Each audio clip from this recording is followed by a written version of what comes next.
trouxe para vocês a Lise, que é psicóloga, formada pela Unicinos de São Leopoldo, porque na época ainda não existia Unicinos de Porto Alegre. E eu trouxe a Lise por quê? Porque ela foi minha colega de colégio numa época onde não existia pandemia, onde a gente pôde concluir o 2º grau juntas. Ela foi pro lado da psicologia, eu fui pro lado da arquitetura, agora volto para psicologia. E como a Lise é uma pessoa que eu conheci na infância, eu achei que ela desenvolveu com certeza vários soft skills no decorrer da carreira dela. Ela vai nos falar um pouco da trajetória dela, do lado pessoal e profissional, como é que ela formou as competências para executar o que ela executa. Fala pra gente um pouquinho da área que tu atua na psicologia. Oi, gente. Então, eu sou a Lise.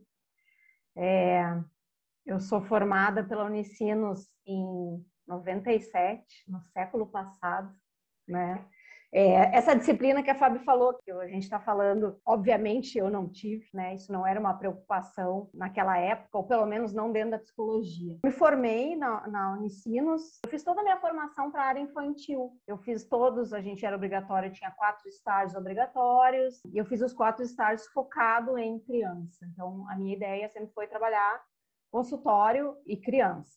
Quando eu me formei, e ainda com essa ideia de consultório e criança, tive um consultório um período, só que consultório, o cliente, né, o paciente não vem do nada, né? Tu tem que ter um nome. O que acontece é que com criança ainda é pior, porque quando atende criança, faz um movimento na família, a família está acostumada com aquela criança sintoma, e aí as famílias muito facilmente desistem. Então, um período eu fiquei, acho que uns 6 meses, depois de formada, e aí eu disse, bom, eu vou tentar entrar na área de empresa, e aí precisava de formação, experiência, e eu fui fazer de novo uma pós-graduação na Unicinos, fiz uma pós-graduação em gestão de pessoas. Naquela época, eu comecei a fazer 2 trabalhos voluntários.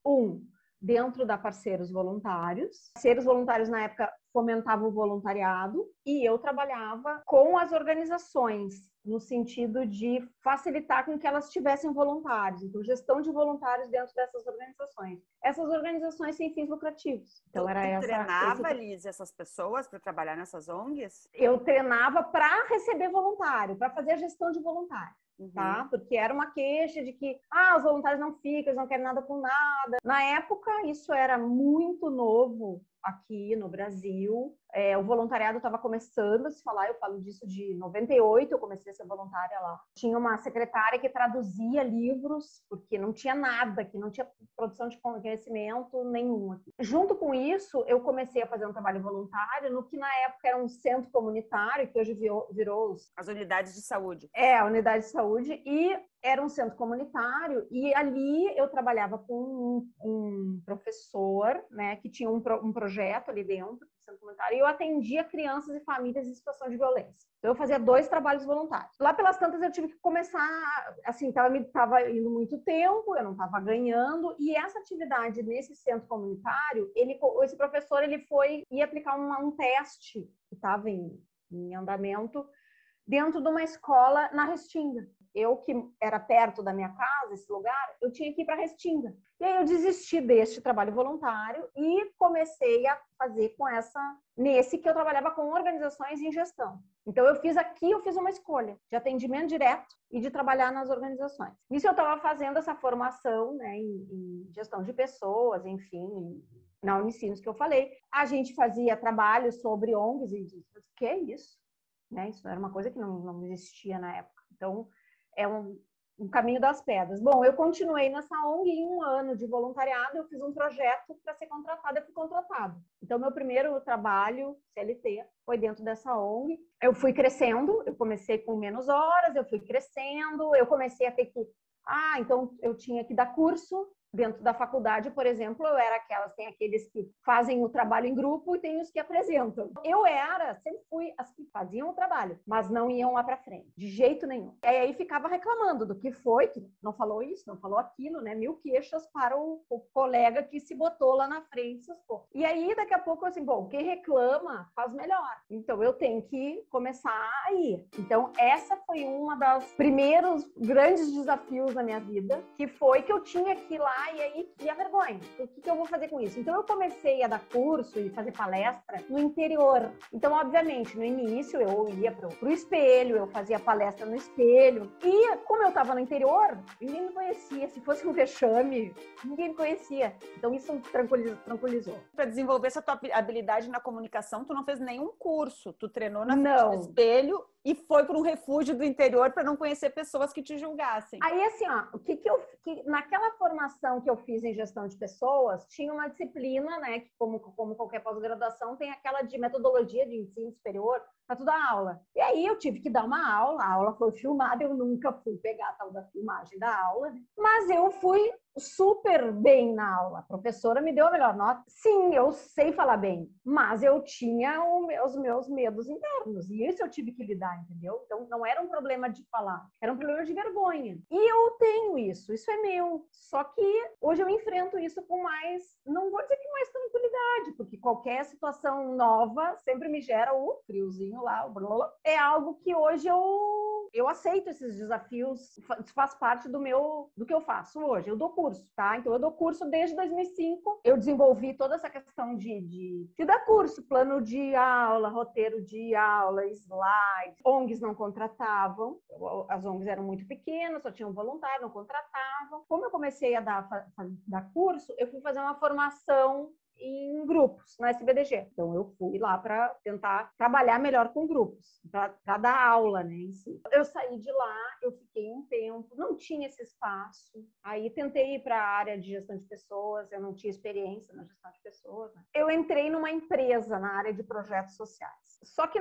trabalhar numa empresa na área de projetos, a empresa tem uma ideia, uma intenção ao fazer isso, né? Que é a imagem. E tanto que eu estava vinculada a uma área de marketing. Então, eu era atrelada à coordenadora de marketing. Fiquei pouco tempo lá, foi muito decepcionante para mim. E aí, naquela época, começou a surgir trabalhos para mim.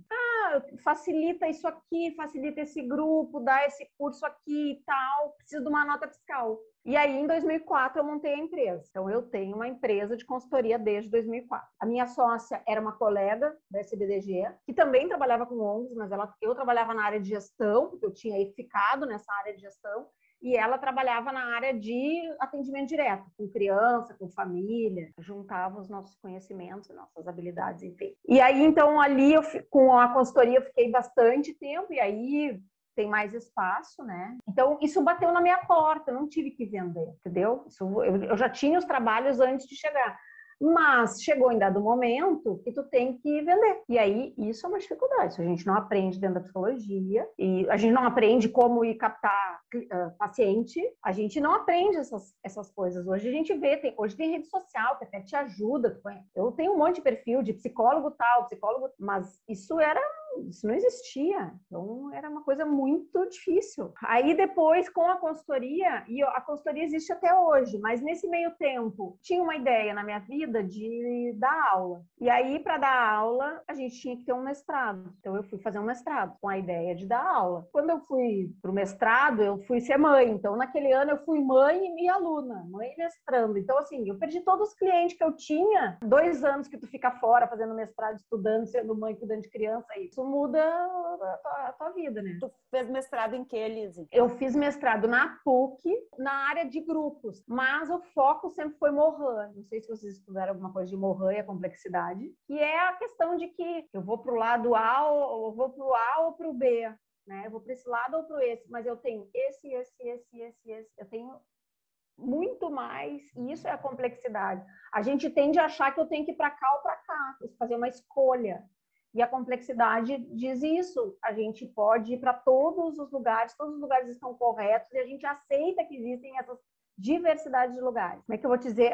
Quase que é um valor que eu adquiri, assim, bom, então não precisa ser tão a ferro e fogo as coisas, tem outras N oportunidades e possibilidades que também são corretas, tá? Ou são certas. Está falando é muito interessante, porque é uma construção isso, né? Ele trabalha essa questão em tudo que é lugar, por exemplo, na escola. Tu tem ou uma nota, ou a própria faculdade tem uma nota assim, mas assim, talvez tu tenha outras N coisas que são tão importantes quanto, e por que uma nota vai te definir, entendeu? Então, traz um pouco essas questões, uma das máximas que não é uma coisa ou outra, e sim é isso e isso e isso e isso, entende? E aí a gente tem que lidar com as incoerências em todos os lugares, não só minha, mas na escola, nas instituições, nas relações. O meu mestrado foi nessa área, eu fiz sobre uma experiência de um processo que eu coordenei, que eu fiz a gestão dentro de uma ONG, que aí eu tenho clientes agora que me chamam para fazer gestão de projetos. Bom, depois que eu saí da mestrado, eu fui dar aula. Então, eu dei aula 2 anos e meio numa faculdade de psicologia em Cachoeirinha, com as disciplinas relacionadas a organizacional, psicologia do trabalho, teorias e intervenções. Aí tinha uma disciplina nessa faculdade, ia até a metade mais ou menos do curso, e aí tu decidia se tu ia mais para a área clínica ou mais para a área organizacional. E aí eu dava essas disciplinas específicas de organizacional, que também tinha muita coisa de administração, que provavelmente essa disciplina que tu fala hoje, que a gente está conversando, seria dentro dessa disciplina a mais, já focada para a área organizacional, né? E aí depois eu saí de lá, e aí, assim, foi uma experiência interessante, mas, assim, sofrida, porque os alunos às vezes não querem muita coisa, o professor está lá super afim, e vocês não têm ideia do quanto o professor precisa estudar e se planejar e organizar para estar ali naquele momento, aquelas 3 horas com os alunos, né? Então, assim, eu disse não quero isso para mim. Então, eu fiz uma escolha, fui trabalhar numa organização como CLT, então a empresa, para mim, eu deixei de trabalhar na empresa naquele período, e agora, desde o início da pandemia, que eu tô de novo com a empresa funcionando. Então, eu ia falar, Lisa, que eu observei, né, eu te observando, que a pandemia te trouxe uma nova perspectiva até nas tuas redes. A maneira como tu tá usando muito o Instagram agora, que tu não usava tanto, com postagens, sugestões de filmes, tá muito interativo, e tu tá te mostrando muito também no teu Instagram, tu tá aparecendo, tu tá, eu acho que num novo momento que tu te adaptou também, né, com a pandemia. Porque na realidade, quando surgiu a pandemia, isso era muito incipiente, né? Diz essas redes sociais da empresa, era muito incipiente, né? E realmente, já que eu estava em casa, eu fui focar para isso, além do que ser mãe e professora, né? Que foi o ano passado inteiro, foi quase. Enfim, hoje é outro momento, né? Eu tento manter a questão da empresa, mas eu estou com muito trabalho desses projetos, dessas organizações, né? E outras coisas estão aparecendo, enfim. O que eu entendo, que eu aprendi, por exemplo, na consultoria, e que é um pouco o que a gente fazia quando a gente atende um paciente, né? Tu tem que entrar aqui, agora eu tô com a Fábio, mas daqui a meia hora atrás eu tava com uma reunião falando sobre um assunto, e aí agora eu vou ter que atender um outro cliente lá, então eu tenho que ficar abrindo e quase que abrindo e fechando portinha. Então, isso, a mente meio... E tu não pode começar do zero, né? O teu cliente já está contigo e tu tem que continuar da onde tu terminou. Então, assim, o que eu preciso ter muito bem? A coisa da gestão disso tudo. Então, hoje existe, por exemplo, eu uso o Trello. Então, o Trello me ajuda, o que eu já fiz aqui, o que eu tenho que fazer aqui, porque fazer a gestão disso. E quando a gente trabalha com coordenação de projetos, tem que fazer gestão de pessoas. Obviamente, sempre tem aquelas que não querem te ajudar, então também fazer gestão de processos, de pessoas, é algo que eu aprendi na prática, assim, né? Um pouco. Eu gosto muito de trabalhar sozinha e gosto muito de trabalhar com pessoas. Eu tenho, talvez, né, num momento específico que eu tenha que trabalhar com pessoas, eu esteja querendo fazer uma coisa mais individualizada, entende? Então, eu tenho essas variações. Isso é meu. E uma outra característica que eu entendi sobre mim é que eu gosto de começar as coisas. Quando as coisas estão andando, eu deixo para outro continuar. Então, eu tenho esse perfil. E isso eu aprendi com a experiência, de entender o que me dava gás e ânimo e o que me deixava apática no trabalho. Então, é um pouco isso. Então, eu preciso de tanto inovações, né, que tu diz, tá no Instagram. Eu sempre fui um ser inquieto. Então, tem um curso aqui que eu acho interessante, eu vou fazer, eu fui estudar Morin, entende? Eu vou para onde me levar. E depois eu consigo juntar isso em dado lá, daqui a 3 anos, eu consigo juntar essas coisas. Talvez te dê um pouquinho mais de trabalho só, né, na hora de juntar. Ou não? Não sei, é quando tu vê assim, surgiu um novo desafio, tu vai dizer, pô, aquilo que eu estudei lá, que eu fiz um negócio que eu achei que não ia servir para nada, tá servindo agora. Então, se tu for pensar em mundo, valor de mundo, coisa encadeada, por que nós estamos aqui? E aí eu não entro tanto dentro da psicologia, mas talvez eu entre dentro da espiritualidade, que é um espaço que tem dentro de mim, que eu desenvolvi dentro de mim, em um momento que eu estava desempregada e que eu tive que achar forças de algum lugar. E foi aí que eu achei as forças. Então, também eu tenho isso na minha vida, isso faz parte da minha vida também. Não, eu sei bem, porque como eu disse, convivi com a Lise, uma pessoa que admiro desde a infância e admiro também por todo esse processo que ela apresentou aqui pra gente, nessa construção das habilidades. Como é que tu te construiu? A gente continua se construindo. Como é que a gente desenvolveu as competências? A gente continua desenvolvendo, acho que a gente não para. Mas acho que também isso é uma escolha, né, da vida. Quem é que tu quer ser na vida? Eu sou como eu disse, eu sou uma inquieta, então eu tô sempre indo atrás de coisas. Claro que a pandemia agora tem oferta de coisas que tu não consegue dar conta, daqui a pouco tu nem quer, mas meu Deus, nem quero mais. Mas eu sou uma inquieta, então algumas coisas eu faço escolhas para continuar me desenvolvendo. Eu acho isso importante.